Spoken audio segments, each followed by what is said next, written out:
Hello YouTube and to everyone living up on Cloud 9, I go by the name of Cloud White and welcome to the Season 2 finale of Last Leek tonight. We did it, let's give it up a big round of applause, let's keep it going all day long. Today is a big episode. Not only will we be going over the 20th edition of the Lunation, but we have Baronar in the hot seat for the interview. And maybe most importantly, I know you've all been waiting for this, we have officially hit 1,000 subscribers on the YouTube channel. So we are going to be giving away that ultra rare Vector Mystic Axie.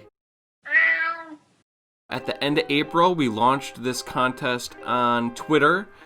It was for a YouTube subscription contest. Basically, you had to like and retweet the tweet. You had to subscribe to the Cloud White Ventures YouTube channel.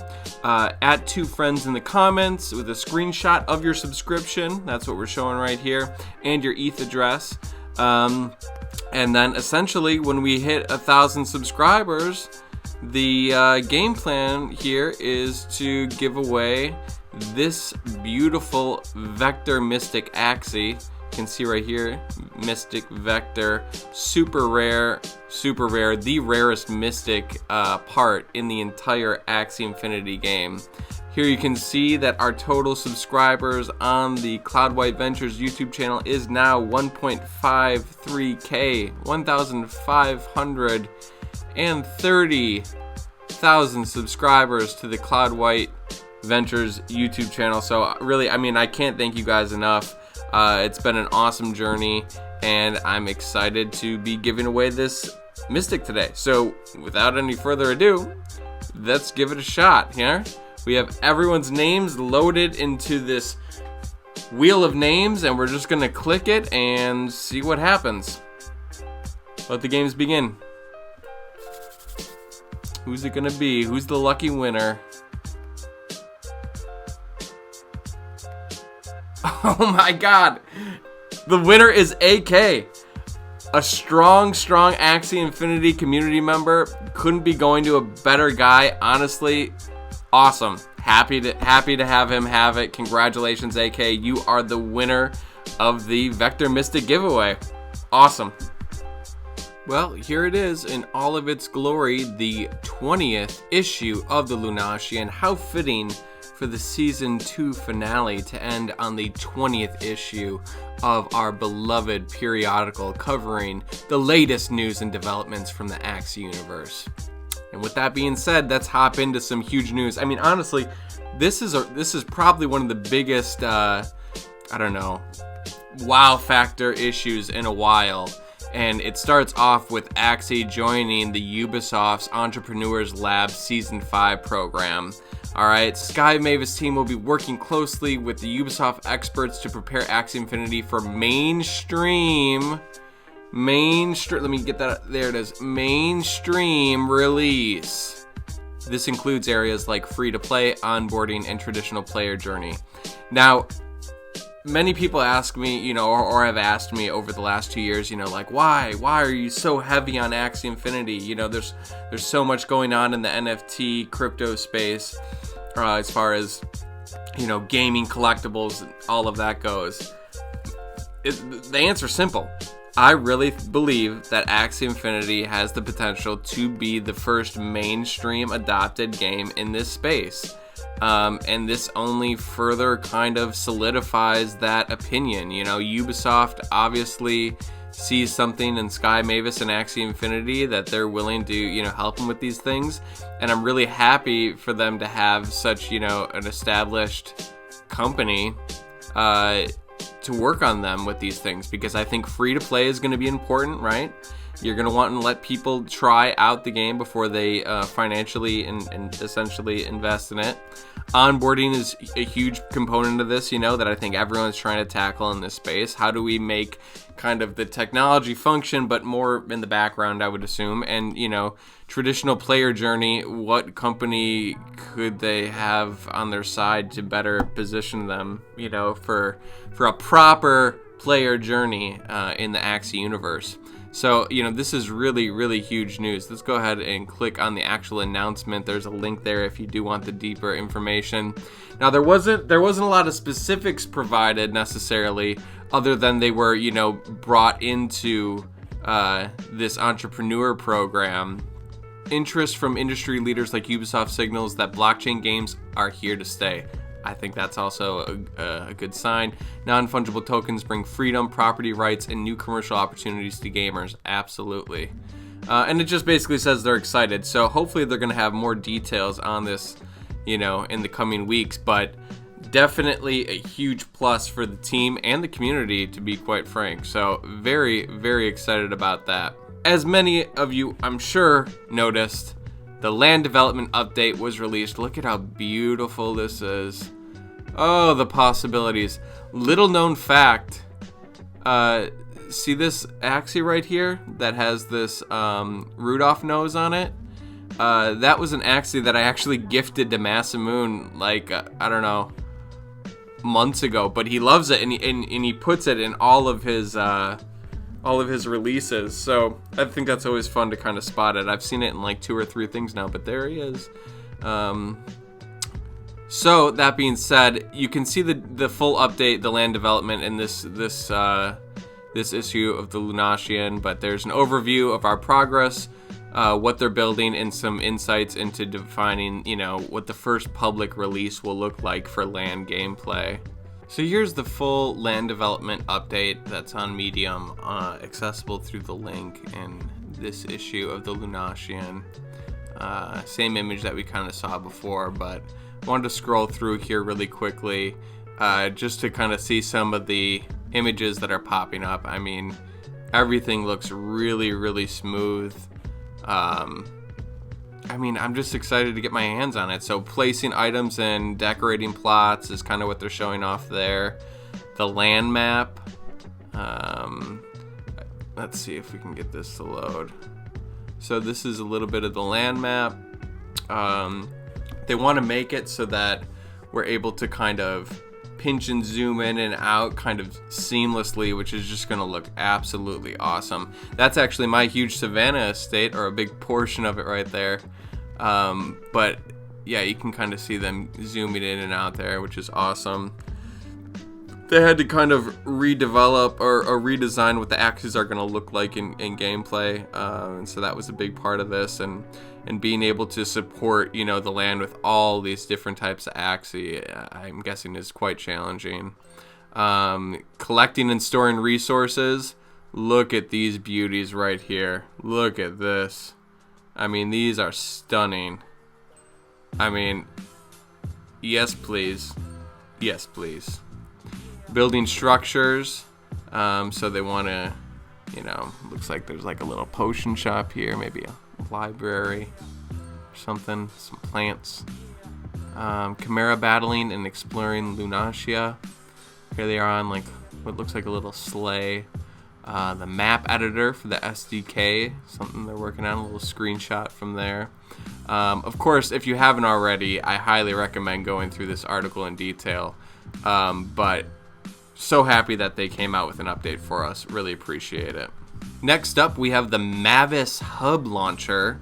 Last month, they shared our first release of the Mavis Hub Launcher. The launcher will serve as a consolidated place for downloading new app updates for desktop devices, news and guides, new games within our universe. This is a key step in allowing for the seamless release of new content to our community without players having to keep track of countless different versions on their devices. So let's just take a really quick look at the hub. You can download it here if you have not, but I'm equally excited for this because it just shows kind of it's like a way to have access to the whole Axie universe, right? Look at this image that came out, by the way. I mean, just, I'm loving the artwork that we're seeing. I can't wait to see more. Here is the hub. You can see this kind of Axie Infinity landing up here on the left. You can install the latest version of the PvP right here. I don't play on my desktop, so I don't have it on here at the moment, but here is all the latest like kind of news feed. They have Lunatia over here coming soon, and Project L coming soon. So it looks like there's going to be various games over here on the left.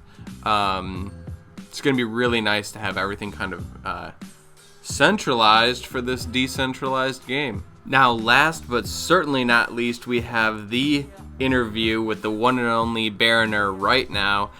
Please keep in mind, this interview was actually recorded like 2.5 weeks ago, prior to the huge land update and all of this kind of news that had come out. We know there was a lot of pressure at the time from the community on the team to give us some updates. And so I think we've referenced, hopefully updates coming soon and so on and so forth at various points in the interview. But that said, I hope you enjoy getting to know Baronar as much as we did. Welcome to this week's episode, everyone. This week, of course, we have Jeff, Jiho, as always, Axie Growth Lead. And our special guest this week is the one and only Baronar. I'd like to give him a big warm welcome. Woo! And as you can see, we can't see his face, but I was thinking we could start off with the first question here. What is your first name and social security number? And my private keys, right? Yeah. If you just have them on hand, it's no big deal. No, but thank you so much for coming on, man. I really appreciate it. You made a big splash in the community with your arrival, and we're going to get into more of that, but just would like to thank you for being on the show, and I'm sure the community appreciates your candidness to come on and talk with us. Oh, heck yeah. Yeah, we got the man, the legend. He's a mystery, Baronar. Yeah, he's been doing awesome stuff in the community. When did you discover Axie? I think it's like only just a couple of months ago, right? Yeah, so actually, like it popped up on my Google feed on my phone, actually. So Really? that bankless article from X-Human. Yeah. So I checked it out, and I don't want to like get ahead of myself with whatever questions you guys might have, but like back when I first was introduced to cryptocurrency, like I got really interested in what applications might be there. And one of my thoughts was like, if you took a Bitcoin and you assigned like all the different portions of that Bitcoin to a digital gaming community, because I've played a lot of games. I'm a gamer, and I thought like, I think at the time I was thinking about Warcraft. I was probably playing World of Warcraft, and I thought, man, if you could assign each one of those to particular items or things of value, that would just be amazing. Like if you had that address, you could like claim that was your claim to that in-game item or whatever. So I always thought that was cool, but I kind of just became a hodl. I had done some mining. I got interested in cryptocurrency.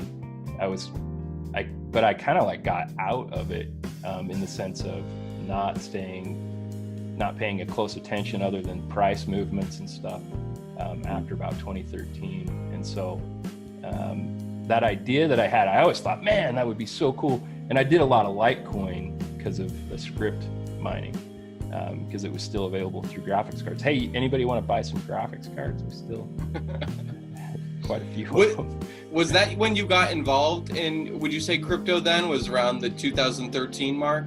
Or a little was it before. Prior to that? Was it before Yeah, that? just a little before.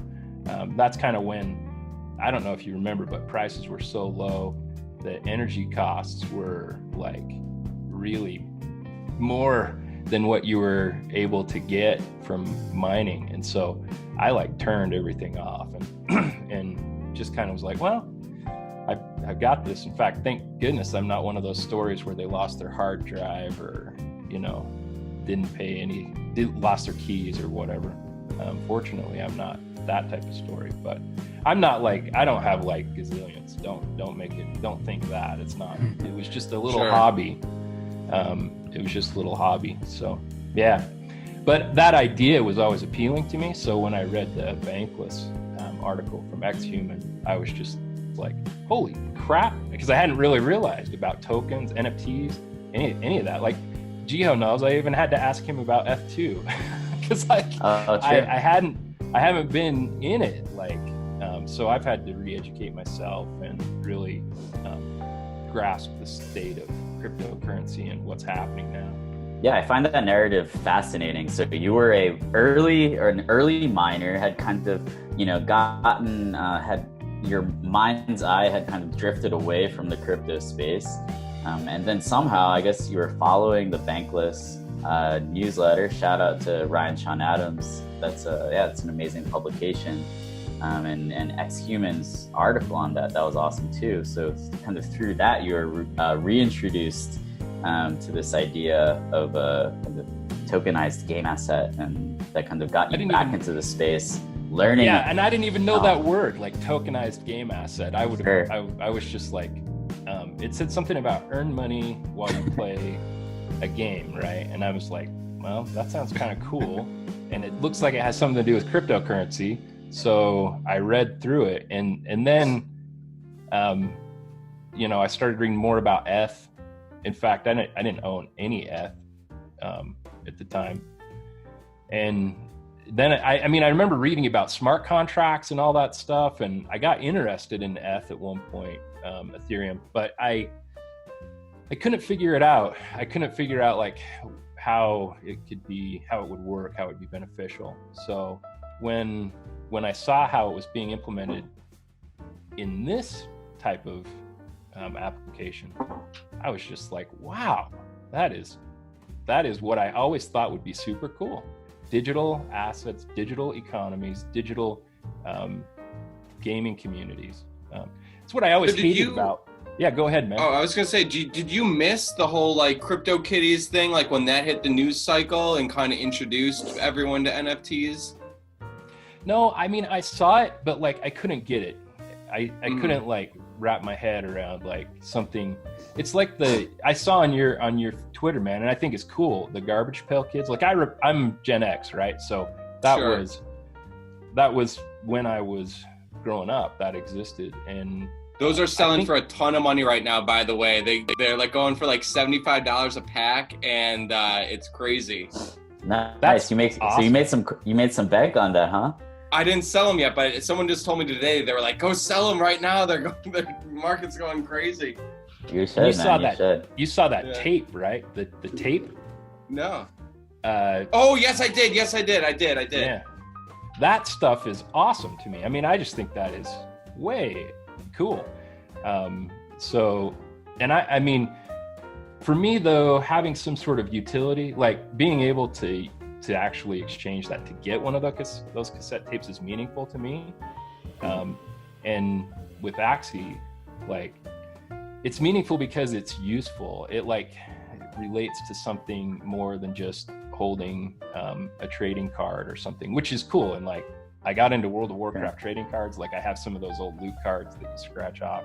Well, even a trading card, right, is a step above the utility of something like art, right? So I think, there are a couple different like camps within the NFT space. I think we all like generally like get along and like each other, right? Yeah. But there's kind of like the pure art, right? They just only want art. They don't care really too much about utility. They just they're more into just kind of hodling and looking at it. Whereas there's others who think that it's all about the utility. What can you actually do with it? And I think at the end of the day, it comes down to a combination, right? I think like utility, utility can be great in building a passionate community and in the ecosystem. But there doesn't necessarily need to be utility. In some cases, there's passionate communities that form around art, right? So. Oh, I own art. Yeah. So yeah, I get it. I mean, yeah. Baronar, are you familiar with like Unisocks and Saint Fame and stuff then, if you like tape? I read about it, but I'm not as familiar. No. Okay. Tape was something new to me. And again, like I like all of these ideas of digital ownership, digital, what was that here? The NFTX, right? Yeah. Right. So I think I got my shard. Is that the right? Yeah, it's a shard. Yeah, you got yours right. You guys did? Yep, I did. And I want to shard an Axie myself and make a video about all of that, hopefully at some point this week or next week. I mean, I've been waiting for that for a long time because it's a good way for like people to get a piece of like a quad mystic or something, like I would love to see something like that happen. I would definitely throw down like an ETH on something, like. Yeah. I don't know what it would come down to price wise, but I would love to do that. Well, and like the DAOs too, I love that. That MetaClan was freaking awesome. And you see the weird words on my little prettiest Axie. The weird that just means MetaQuest Baronar 1. That was just the first one that I had bred, and I just wanted to track. Congratulations, by the way. Hey, yeah. You too, man. Awesome.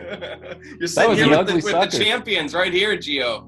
Get with it, you guys. So you guys were both winners in the aesthetics contest. So Baronar had the prettiest Axie, and Cloud had the ugliest. And this was all part of the MetaClan breeding tournament, the inaugural MetaClan Quest. Yeah, shout out to MetaClan. They're doing really cool stuff. It's kind of this spin-off, or it's a sister organization or brother organization of Meta Cartel. So yeah, they're doing a lot of really interesting stuff around DAOs. DAOs are one of the kind of use cases as outlined by Vitalik. So I it's something that's gotten a lot of interest lately, right? It's like, how do we organize these purely kind of digital online communities? And I think that concept is becoming more and more important as we're basically transitioning to a digital world. Like, I hang out with Axie community kind of way more than I'm not even allowed to see people in the outside world, right? Being in New York as I am. So are you still stuck? Yeah, I am. I'm currently, this is my parents' house in New York. I really want to go back to Asia ASAP, but it seems like, who knows, like it seems like things are opening up a little bit. I'm not sure. Like, they just went nuts in Wisconsin. The Supreme Court came in and they said, "Fuck you all, we're opening the doors." I don't know if you guys saw that in the news. Yeah, it's I think things have to open. I hope we do it intelligently. I'm all about sensible solutions, reasonable transitions, things that make sense. Even though maybe my most recent move in Axie, people might wonder if that's really my view. But I think that taking risks is an important part of having significant success. And I mean, I don't know what's going to happen. Obviously, none of us know what's going to happen, but I feel like this idea is a multi-million, if not billion-dollar idea, depending on how it gets deployed. And I know it's going to take time, but I just, it's not like shares of the company are open, and I'm not so sure that that's exactly the way I would want to invest in it anyway, just given kind of the roadmaps that I've seen. But we talked a little bit about sharding. We talked a little bit about DAOs. And to me, it feels like, and again, I know your host probably not going to be able to say anything because that's just kind of the way it goes. But it kind of feels like Luna has the potential of having some of that type of potential application to me, based on kind of the statements about governance and that type of stuff. So, and that kind of goes hand in hand with land, the way I'm viewing it. So I think, and again, based on statements that I've read that seem to be legitimate, seem to be the plan, land ownership, Luna ownership, those sorts of things are going to have an impact on kind of how things move forward with land play, or at least aspects, I guess, of land play. And I want to talk about your most, obviously your recent real estate purchase. But I want to back up to a little bit of an earlier question. But on that note of land gameplay, in regards to ownership, right? Like game ownership, I guess that's the way I viewed it. Like when I, was deciding, do I want to put all my funds into like Axie themselves or real estate? I figured that the closest to get to ownership in the game is own the land in which it's played on. So that's when I decided to go really heavy on land. And I do want to talk about your purchase, but back to that article that X-Human put out, I think it's important to ask, it sounds like you were obviously you were involved in the space earlier on than certainly Jiho and I were, back in 2013, dabbled, stayed a little bit in tune. You were aware of NFTs, but what was it about that article that brought you into Axie? Because there's so many other projects out there that, you know, it had to speak to you in a specific way to come, you know, find out what's up. Yeah, no, it definitely did. No question about it. Like I just kind of thought like, okay, I still play World of Warcraft and different things every now and then. I'm not like I was. So kind of my pathway, I really like multi-user games. So clear back in college, I was involved with what's called MUDs. It was an LP MUD, multi-user dimension. So completely like online text-based things, but it was multiple user, which was, you know, before it was just like BBC bulletin boards and guys, I'm early, right? So like you dial up to a bulletin board with a modem and you could just like download pictures or different things. You know, it was way early. So MUDs came out and it just seemed for me like that was more meaningful to interact with real people out there rather than like Zork, which was a text-based, early text-based game that was awesome and fun. I don't know if you guys even have seen Zork, but I don't know what the fuck you're talking about, but right. So like I'm like super old school. If you want to kind of get a sense of that, like Ready Player One, the book. Yeah. It kind of gives you a history of some of that old. I was an arcade rat, right? So like this is this is a while ago, like, and I'm not some boomer explainer. Sorry, I don't mean to come down on boomers either, but like.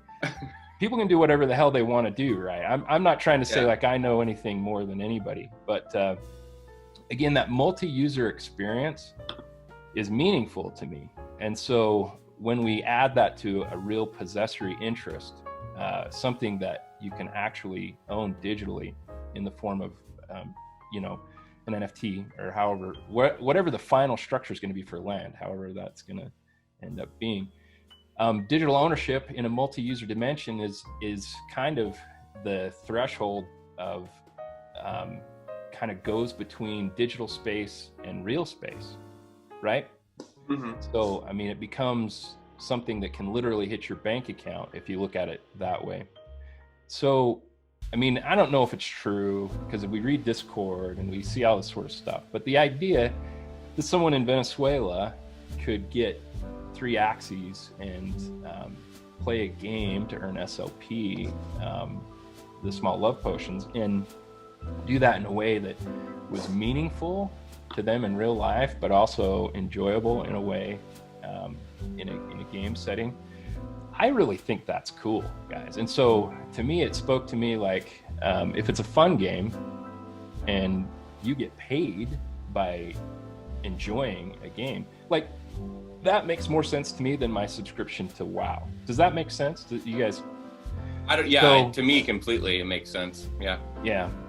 I mean, and I like my subscription to WoW for sure, but like that, I'm not ever going to see any return on that. And I mean, unless I sold my account or something like that. And so, guys, I bought gold in WoW, which was a violation of the terms of service, and you know, so that seemed weird to me. Like, I own this sword or whatever, and now you as a company, like, you can tell me what I can or can't do with that. I didn't like that, so, and I still don't. I think, you know, that's one of the things that this space is attempting to do is, you know, getting more clearly delineated digital property rights to gamers by default. Right. So yeah, you know, I think it is really powerful. I think this idea of play to earn that you mentioned with our players in places like Indonesia and Venezuela being able to earn, you know, something that's not insignificant. You know, I think that is the future, right? And we're seeing that, you know, in the future, you know, right now with Corona, right? Like people who have to, you know, go to a physical place for their jobs on a daily basis, you know, they're having a really difficult time. But Axie is something that, or these blockchain games are things that, you know, you just need your phone or you just need your laptop. And I think it can be like supplemental, right? I was talking to someone who he drives Uber, but he plays Axie while he's waiting for his ride request, right? Oh, hell so yeah. it's not just like, oh yeah, I'm only making $2 an hour. Like that's not a livable wage in the United States. It's like you're having fun, you're relaxing, and you're also able to and do it anytime, anywhere, right? So I think it's. I just super wish powerful. I was better at PvP, G-Hell. I'm so bad, bro. Don't worry. I'm really bad too. I did manage to end up in the top 100 the last 2 seasons, which to me I'm Congrats. proud of. It's hard. It's hard right now. Like I haven't been able to break into the top like 20, and getting into the top 50 even is pretty hard these days. And holding your spot is even harder, I feel like. Every match is difficult.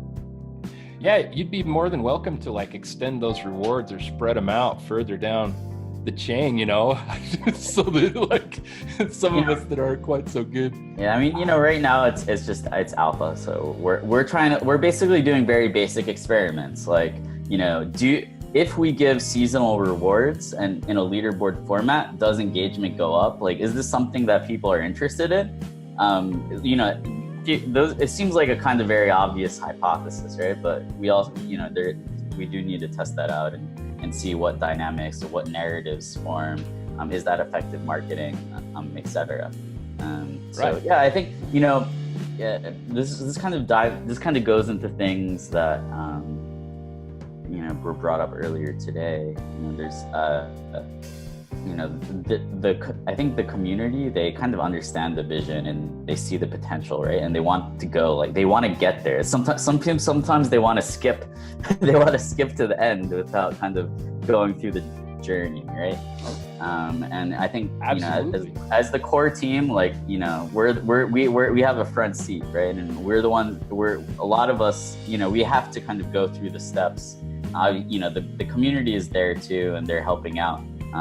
We have a lot of responsibility, and we have to be realistic and pragmatic. I think it's on that. I was just gonna say, like, I'm really proud of you guys too for like empowering people like Cloud White and stuff to do a lot of the community development that's going out there. And I mean, I anticipate for real, like with the SDK eventually, that like people are really going to be able to create kind of their own thing within the Axie land universe. And I think that's amazing. Like I creating a tool, what do we call it? Like I want to say a toolbox, but no, it's the sandbox in which, people can really develop things. That is really awesome, especially where it has real financial implications to both the player base and to those people who are doing it. So like with Cloud White and then Enjoy, I really liked the interview with him that you guys did. I love what he had to say.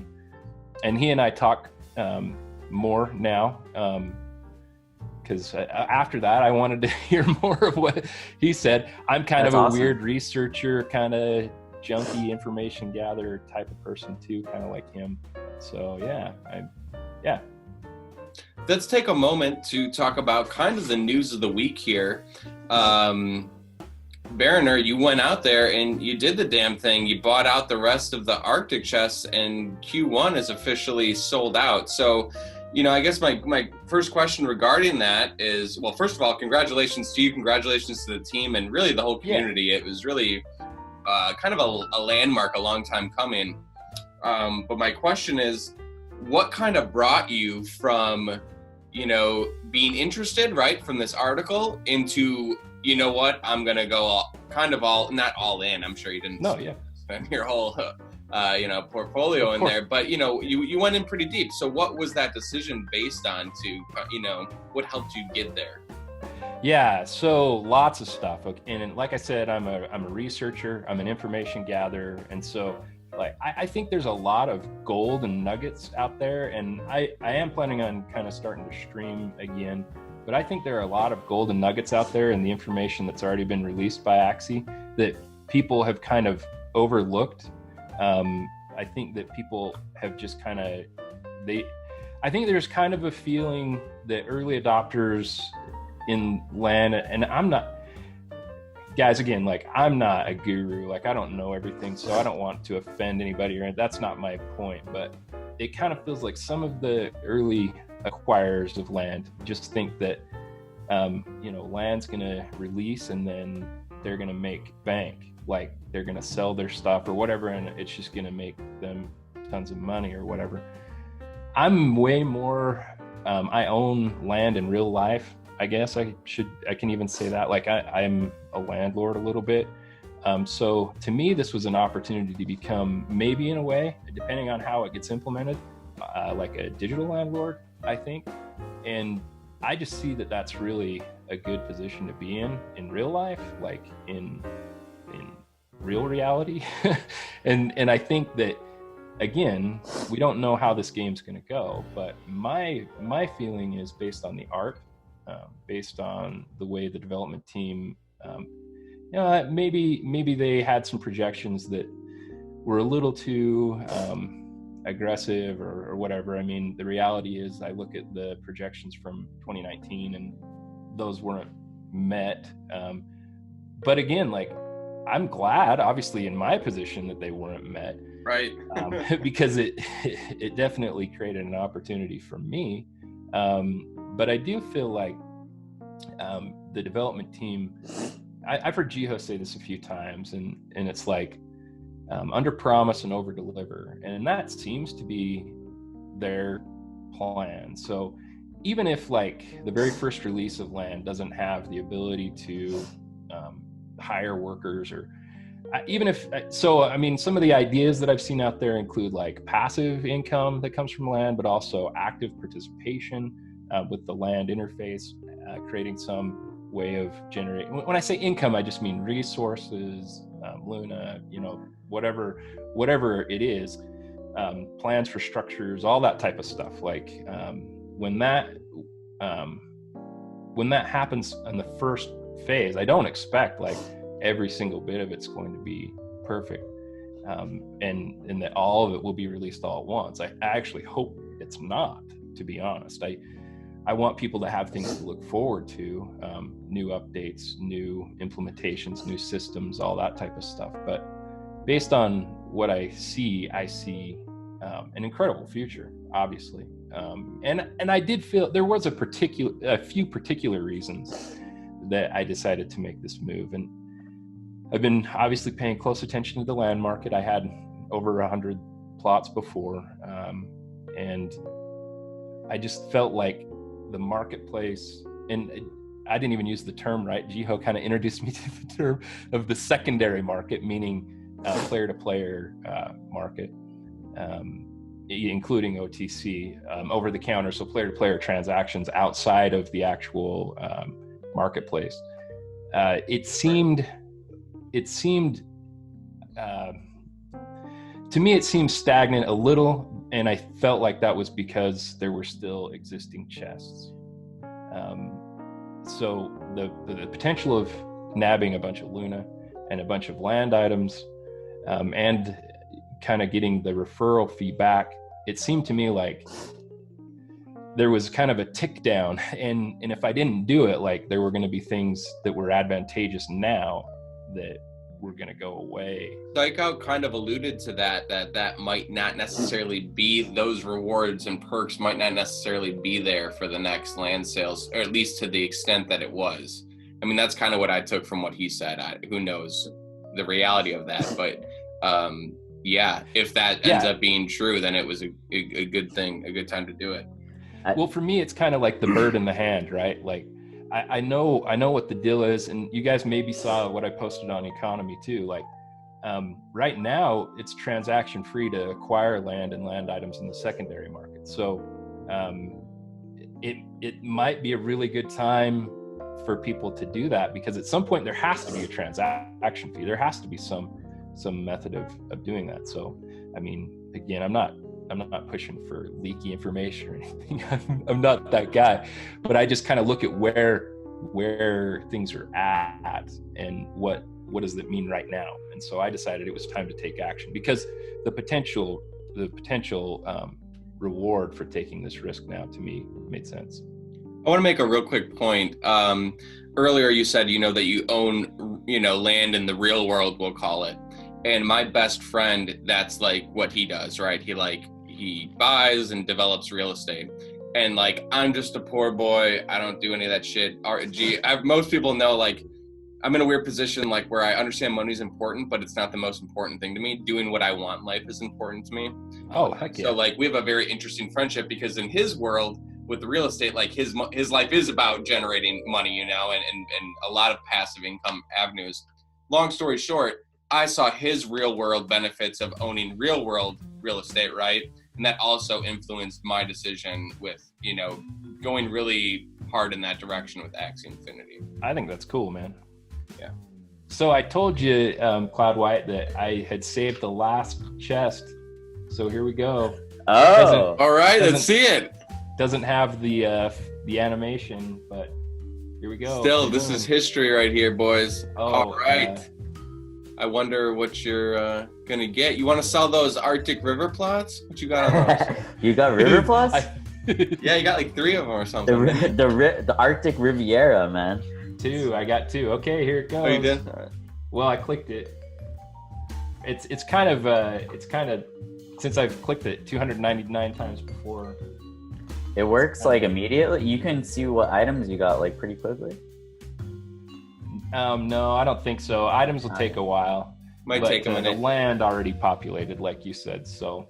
What would be cool? We'll check on that in a minute, but what was great back in the day was like the Mio 2 animation was fucking dope. That was really cool. Even like AOC animation was like, all right. The AOC was crazy, man. Like I'll never forget those. Yeah, that's intense. Yeah, if I was a big like, I don't think that we still have the capacity. Like, if you want to see the old AOC animations, like you have to go like either back to your streams or Chuck's streams. Yeah. From back in the day.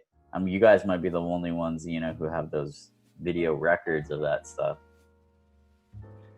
Yeah. Yeah, I just condensed a version of my AOC openings to about 15 minutes on my page. I do think that the golden era of like content creation was back when we had like those AOC rewards, something like that. I do expect like I think people will do amazing stuff when it comes to like tokens, right, and ERC20s. So I'm so excited to see what happens with Luna regarding the token like content creation and stuff like that. So I think Whale Shark is also like been doing some interesting experiments in the space too, and like you see just like people get very excited. People get more excited, like they get very excited about like ERC20s, like fungible tokens, right? It's like you're kind of able to like assign a price to it, or they're actually more like money than collectibles, right? So I think it's like at this intersection of ERC20 and ERC 721.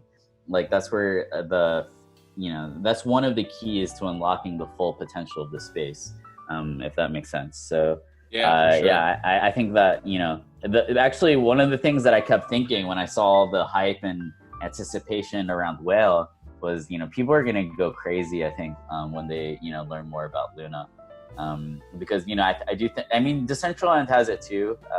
They do also have an ERC20, but Decentraland is huge, right? So I do think that there is some secret sauce to be unlocked if an NFT project can pull off an ERC20 in the right way. I still don't think that anyone has really done it justice. So I look forward to trying, basically. Baronar, what did you pull in your items? So what I was gonna check here. So I had 9 mystics just from the prior chest that I had. This is, so I think I actually did get a mystic. Oh. You only got 9 out of the 300? No, before I started that. So I ended up at 42. So I think I did just pull one more mystic. I'm not sure which one it is. And rare class? What was that? Is it a rare class one? Plush? The plushies? I think think it was one of the plushies. And so are That's those dope. rare class? Like, I don't even know for sure. So the bugs, the birds, the reptiles, those, I mean, who knows, like, you know, if those are better than the plant aquatic. But those are tied to like rewards, right? Loot drops. I don't think the other Right. ones are they? Yeah, so increases item drop rate. Yeah, I mean, yeah, that's, I mean, for whatever that is, right? That sounds pretty cool. Anything related Whatever to that rewards, might be. man. People love Yeah. rewards. And I think I did get another reptile. Awesome. Ooh, the reptile plushies. Yeah, man, I love the plushies, actually. I think it's cool. Do you have any Chimera plushie yet? Did you pick any up? There was one floating around for 0.29 the other day. That was a good buy. I grabbed About it. that. You grab it? Was it you? Yeah. Nice buy. I got my first recent. I think I bought one from you, actually. Me? I bought one from someone recently. You bought like 3 from me, like from the jump, because I traded you for land. Remember? Hey, where did those come from? So basically, there was an issue with opening chests on the first night of the land sale. So we gave all like the first day one buyers, we gave the Chimera plushies. I didn't actually get one because, you know, I was, you know, helping coordinate the sale and, like, you know, talking, you know, dealing with like 70 different people in Discord during the sale. So, you know, I didn't buy anything until the second day. So I didn't get a Chimera plushie, actually. Naturally, like I also bought it off the secondary. How many are created? What is it capped at? Does anyone know? Do you know the number? And there's like 200 something of them. 200. I think there are around like 220 people, something like that, who bought into the land sale on the first day. Oh, that's so cool. Yeah, I mean, in a way, I wish I was there early, but I don't know if I would have understood it. And I don't know if there would have been enough data for me to make the jump. For sure. I mean, you know, the crazy thing about that land sale was that, you know, it was like the first time that an NFT project had done like a sale like that, you know, while having like something of a live product, right? And that was like kind of, you know, one of the things that was said is like, this is the first time that, you know, a lot of the times these developers, they'll do sales and, you know, kind of, you know, they'll have to prove their legitimacy. You know, I mean, we did it too ourselves with the Origin sale, right? It's like, you know, there was nothing there, you know, it's like, you know, there was no gameplay, right? But this was like, we did the first land sale after we had delivered on some gameplay. So yeah, it was, you know, but now I think it would be, you know, even much different now because, you know, there's the application. I think it's far more engaging. The community is, I think, quadrupled since then as well. So. Wow, that's so cool. I just see it increasing. I mean, you guys have the stats and information that actually shows that, I assume. I mean, we see more people joining Discord and stuff. Yeah, I mean, I think so. One of the ways I look at it is like there were around 800 to 900 people who held Axies at the time of the first land sale, and it's now around 4,700. So yeah, that's one way to look at it. I think there were, you know, maybe 600 to 800 people who had, you know, interacted with their marketplace contract back then. I think there's around 3,500. So yeah, but, you know, by any metric, you know, the community is much larger than back then. So. Congratulations, bro! Last chest. Yeah, pretty cool. You know what I think? Freaking cool. I think it's time to put Gio on the spot, man. Let's get a leak. Let's get a screenshot leak on your screen. Some kind of land leak for the big celebration. Give us a taste. Give us like some bullshit art that doesn't matter or something. Come on, bro. What I will say is that, you know, there's been a lot of excitement. I'm just gonna call it excitement among the community for, you know, some update and some more information regarding land. I think that, that proves that, yeah, we've kind of, the team is also very aligned. You know, one of our, like, land has also been, you know, kind of very at the top of our minds recently. So I think like the community and the core team are both like aligned in that, you know, we both want some movement on land, some progress, something to play with. I think that, you know, I really want to get something out there, you know, to show the progress to our community regarding land, something that you can play with, something that will inspire people, and, you know, kind of just get the creative juices flowing. So, you know, I think that, you know, so I was just like looking in Discord. I was like, when do you guys think that, you know, you'll see some land gameplay? And the, you know, people were saying like 2021. So I mean, I do think that we will like positively surprise people, in terms of you know, showing some progress on land. And, you know, I do think that it's going to be an iterative process, one where, you know, we roll something out like a demo or a prototype, and continue to kind of upgrade it or update it with the community. So. Yeah, but you can't give us like a screenshot, like just like a new Chimera image or something to celebrate here? I don't need to know details. You got nothing in the old chamber there? You know, I will say that we do have some, you know, we do have some stuff coming.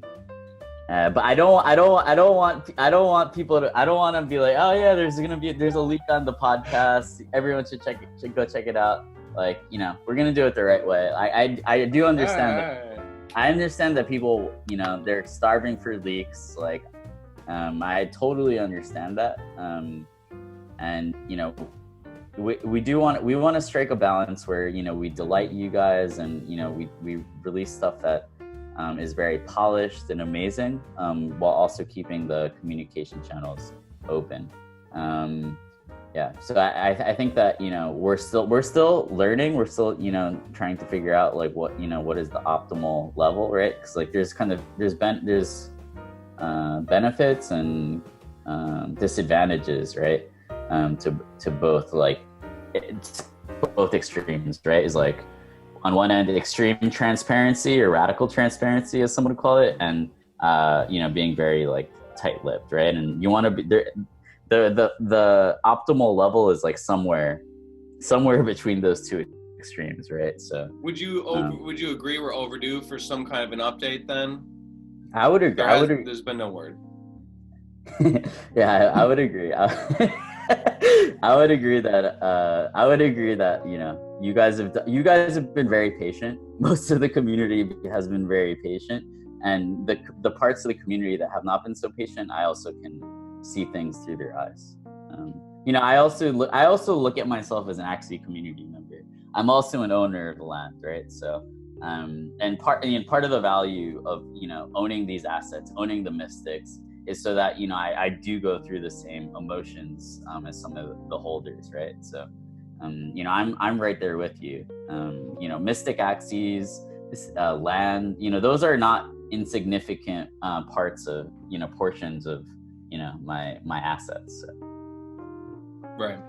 Maybe we should take some note from that then. So again, one of the things for me was like, is Arctic kind of, you know, some of the questions I asked you, Jiho. So sure. Is Arctic just kind of like this middle piece of ground, and, you know, being a big Arctic landholder, is that just kind of like, I paid more, but it just has the same utility as forest and that type of stuff? And so that was kind of important for me to sort through. And I feel like I got my answer, and that is that, you know, basically the opening prices on those parcels are going to relate in a real way to the utility that those have in generating, say, maybe Chimera intercounters or resources, or ultimately Luna generation. And again, like, this is just a community member talking, so it's not Yeah, like sure. I have any authority, but that's how I felt. I would say that, you know, I think it's fair to assume that, you know, basically the rewards and the utility, basically the ability to generate things like resources, things like Luna, should be tied to the starting value of the chess, right? That only makes sense. That only, you know, that's you know, definitely how I'm thinking of it. So, and just to be honest, I'm thinking of things like, you know, that starting value. We talk about floor and different things, and again, people can evaluate things however they want to, but to me it kind of doesn't make any sense at all that any land should be selling on the secondary market for less than chess price. But again, that's the way I kind of see things. And I mean, you know, there are people who, you know, maybe they see some free money opportunity or they were investing. Well, and Ethereum was at about $100 when the sale launched, wasn't it? Yeah, I mean, Ethereum was $100. You know, if you bought on the first day, it was like you're getting a 30% discount. So, you know, in terms of our day 1 buyers, day 2 buyers, day 3 buyers, you know, I think we've done very well by them. You know, we've, you know, in most cases, for most of the land, like outpaced Ether, which is very hard to do. So, you know, I think we've done well by them, and, you know, everything that we're working on, you know, is to help our community. So, you know, over time, you know, our work should hopefully, you know, translate into these assets becoming better and better, more useful, more desired. I don't want to publicly kind of speculate on price, because, you know, that's just a function of market demand and things like that, and the community, right? So I do think that I do think that, you know, long term, you know, I think that, you know, I think that so far we have delivered, but I do think that, you know, nobody thinks that they're perfect. I think that we're a long way from perfect. But yeah, you know, there's definitely a lot to improve regarding, like, you know, communication. And, you know, this is all stuff that has never been done before. There is no NFT project that has really pulled it off. It's not like, oh, those guys, you know, at this project following that model, you know, did this. You know, we're trying to do something that's never been done before. We have evidence, right? Like this really special community, things like play to earn. You know, we have some evidence that, you know, we're you know, in the right direction, but there's no proven playbook. There's no proven playbook regarding what is the right level of communication to kind of optimize for, you know, the community being happy, but the community also being surprised and delighted by launches, right? I mean, you know, like at the beginning of Axie, we gave a lot of, you know, we gave a lot of leaks, but that was also, there was nothing there, right? It's like, yeah, we're working on the marketplace. This is what your Axies are going to look like when you can finally see them, right? So it was pretty necessary to be able to kind of give leaks and, you know, show people that we were actually working. Whereas, you know, we feel that we've, you know, delivered on a lot of the roadmap. So now that, you know, we don't have to be as reliant on leaks to kind of show our progress. So, you know, that's maybe a miscalculation in some ways.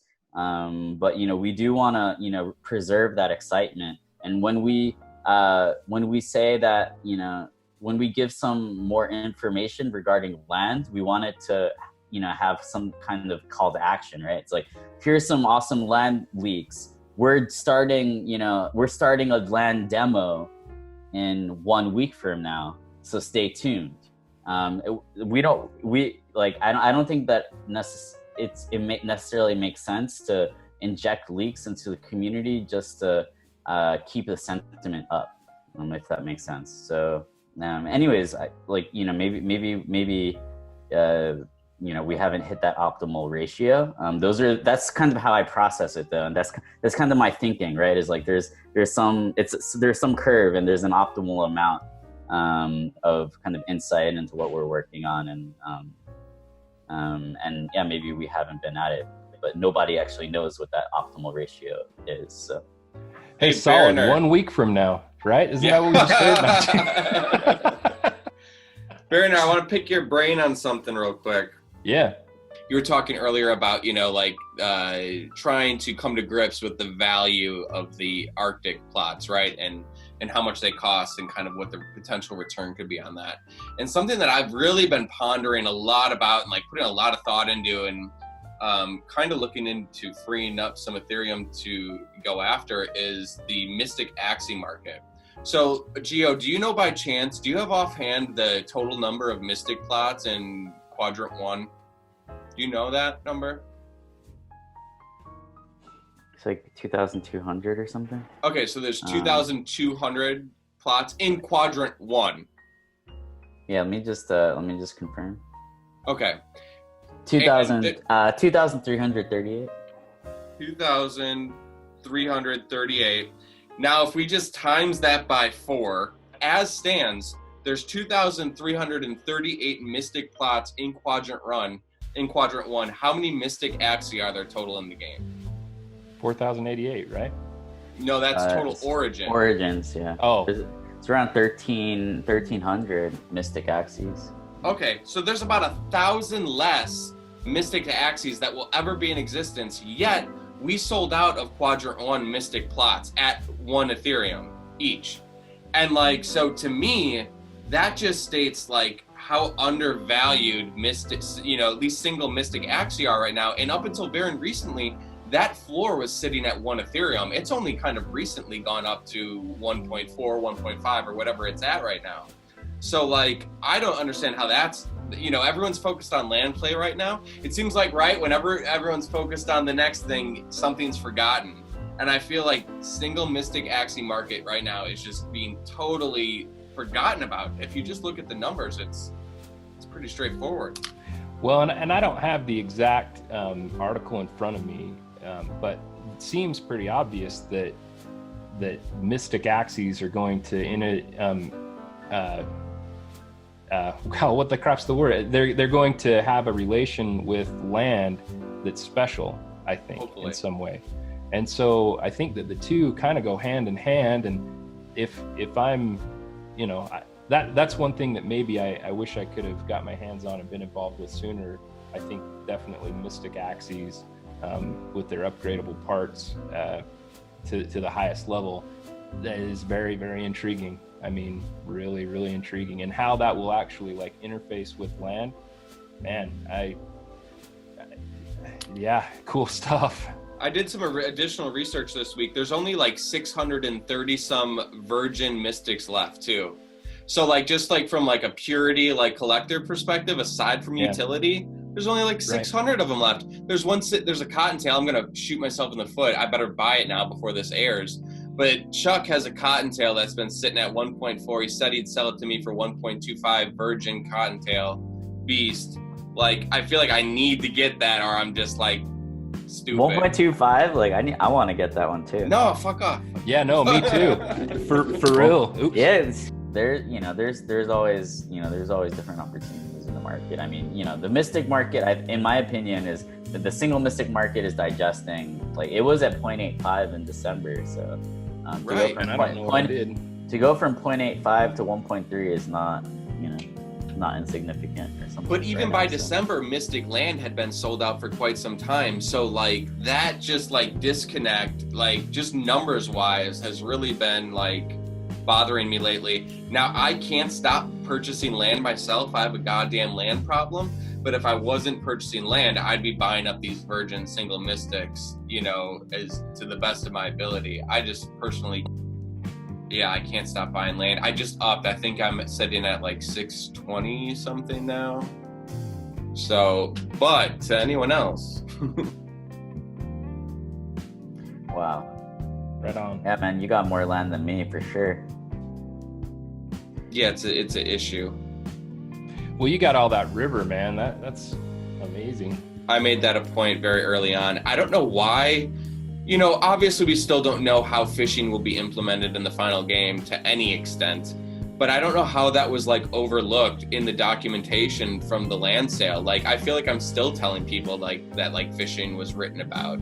Everyone's just like, oh no, that's pure speculation. And to a large extent it is, but it definitely was written about in that land article. And no one noticed it, or I don't know what it was. Yeah, I mean, like I said, I'm going to do some sort of streaming a little bit more here in the future, because I think there are things that have been missed, and I kind of want to talk about some of that stuff. And we can even do more discussions like this. That the community Zoom idea, I think, was a really cool idea. I know, I got to get that going. You should join the Baronar. You should join the Axie Edge team, man. Maybe you and Enjoy could team up for some like content, because I think like, and maybe he's like made a bunch of like guides and stuff, but I bet like making some videos under the Axie Edge umbrella, that would be cool. Yeah, and he and I have been talking. Yeah, totally.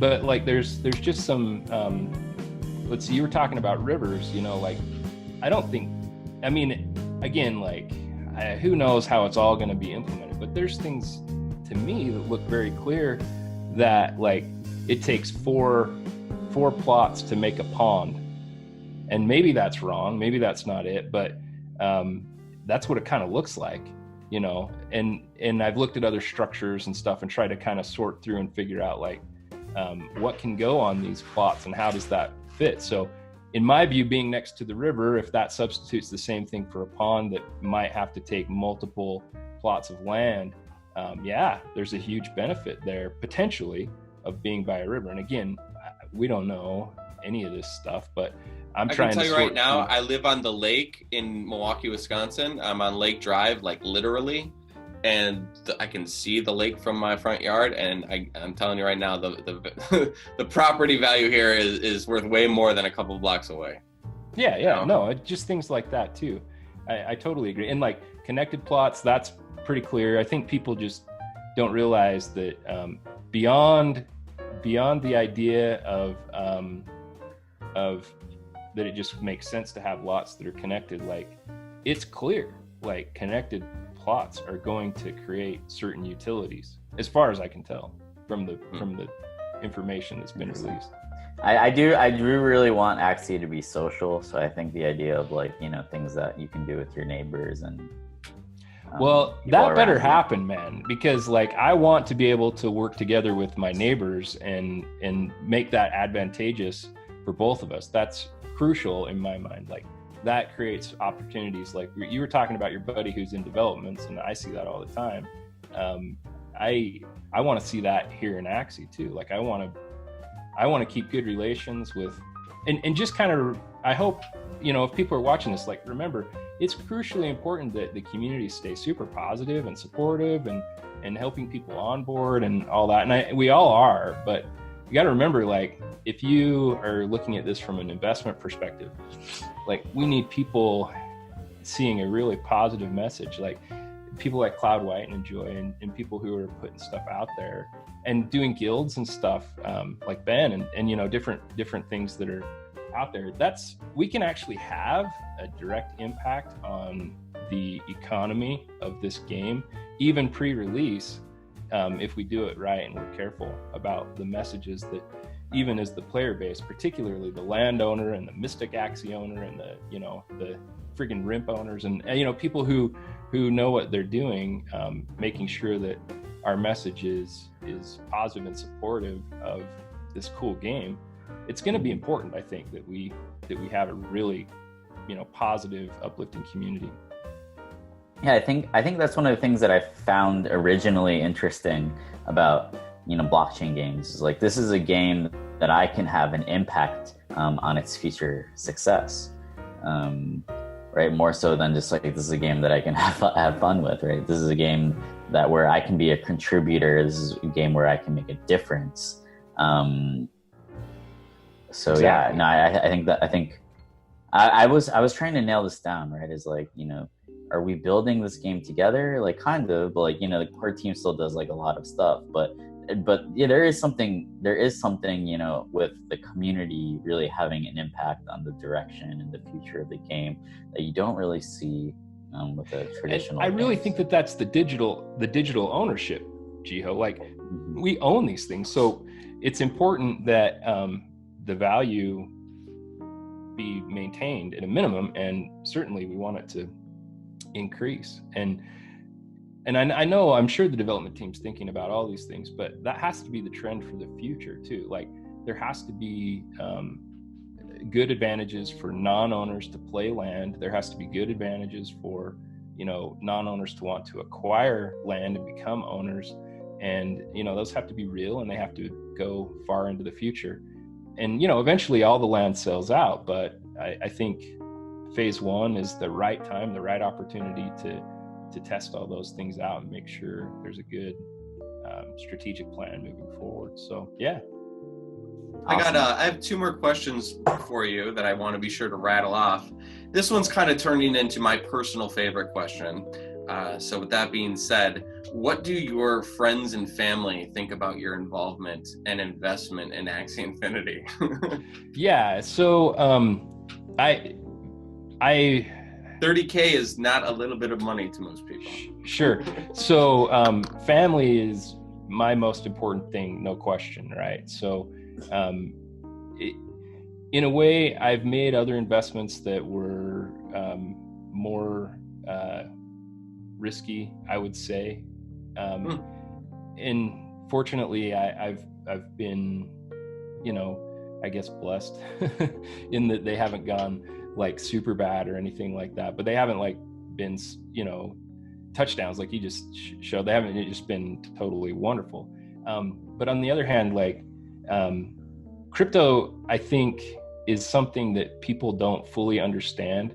And so kind of, maybe this is a weird way of saying it, but the people in my basic kind of circle of influence, like, they would have no idea what this is or what's going on. Does that make sense? Like, they would be like, what the crap are you talking about? What the crap are you doing? Like, I tried to explain to some people like about this, and they just, you know, they think, oh man, what is that guy doing? He's doing some other weird thing, like, you know. But so I don't know. To me, I'm kind of looking at it as it's a fun game. It's like a side investment opportunity for me. So it's just kind of, hey, let's get this thing to do really well and have it turn out great for everybody involved. But at the same time, like, someone who just picks up some Axies, however the onboarding process ends up looking in the end, like, it's got to be something that is good for them too, right? So, like, if that means $2 an hour or whatever of earning, awesome, that's cool. But it's even in land too, like, it's got to be something beneficial for the lowest denomination player, including it. I mean, you guys all have heard that, you know, the statements about, you know, those who have more is given unto them and all that type of stuff. And that is kind of true, like it or not. Like, people who have the means tend to be able to do better. I think I just want to say real quick, I think the more and more I you know, get to talk to people such as yourself, it's more like, that's kind of the beauty I see in it, is like, we all just like have each other, and like, no one outside of us really does get it. I mean, no one in my personal life gets it. So like, it just makes, but when they do, right, man, that's going to be a good sign. You know, yeah, and when they do, I can't wait for the day you know, it's like on the news. I'm going to be on the local Milwaukee news, and they're going to be like, kid bought virtual land in 2018, and I love it. and the developers are now, you know, gazillionaires or whatever. Right. So yeah. Right. My final question is, what are you personally looking most forward to? Like, specifically, you know, what in your brain is like that thing that you go to that you're like, that's what I can't wait for it. So for community type of community style, I would say, like, if I can do a beacon or something like that brings a cool chimera, so that there's like a raid it's kind of a multi-user raid. To me, that's super cool gameplay. But secondarily, like structures, being able to have inns or stores or things like that, all of that to me is super cool. Gosh, I mean, really, land hits me just right. So if I can rent a place for non-owners to stay, you know, so they can recover to go out and do another adventure or gain resources to put on the marketplace to earn Luna or however that all goes, like, to me, again, kind of like real world ownership of land, to be able to have that turn into the possibility of a return, both through passive and active means. Yeah. That's what I'm excited about.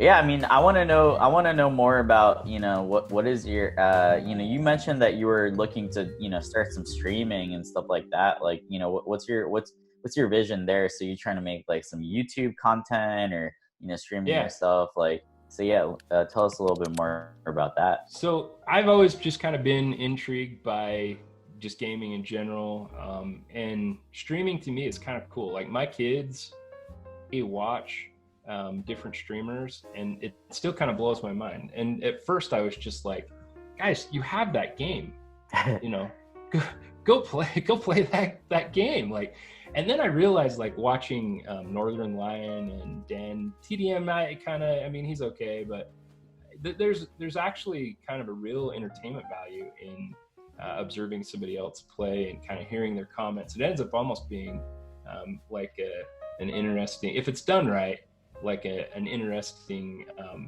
comedy routine or something. And not necessarily that it has to be comedy, but it's just interesting to see how it goes. And so I had done Clash of Clans. I'd played a game called King of Avalon. Oh my gosh, stay away from that game. That game is insane, crazy. But I'd played some mobile games, and to me, like, the ability to pop on, pop off, have it in my pocket, look at it, play it for a minute, put it away, that's hugely important to me. And that's what I kind of see land, I hope, having some of that type of utility, where if I have a minute between appointments or whatever, I can mess around with it and then put it in my pocket and not worry about it till later. Or so when I was doing Clash of Clans, I just was surprised at how fun it is to interact with people, especially those that are playing with you the same game. And so that's kind of what I've liked. I kind of have a different thing in mind though, and that is just going through land. So if you guys make an announcement real soon, then I probably won't do much streaming, because or maybe I'll just kind of go through and break apart the announcement. But I really do, like, I have in mind going like type of land by type of land, different, almost paragraph by paragraph, the different things that have been put out there, and just kind of saying, okay, so what are the implications, and getting people's ideas, because I have my thoughts and I hope some of them are right, but I'd love to hear the community's thoughts about what this might mean. Because, you know, you look at the land items and there's information in there. You know? Yeah, there's definitely there's definitely a lot of clues, and yeah, you seem like someone who does a lot of research and detective work. So that sounds super interesting. Cool. Yeah, no, I actually love Clash of Clans. I played also for a long time. Definitely, you know, there are a lot of games that I think are inspiring our path or our methodology to the development of land. Things like, you know, Stardew Valley, Animal Crossing, Clash of Clans, right? These are some of the most, I don't know, universally beloved games. And I think, you know, you got to cherry pick, right? Like, take something from here, take something that works from there, put your own spin on it. I think the Axie art, you know, obviously this idea of, you know, play to earn, and these resources actually being potentially tokens with real world value, you know, existing in a true digital free market.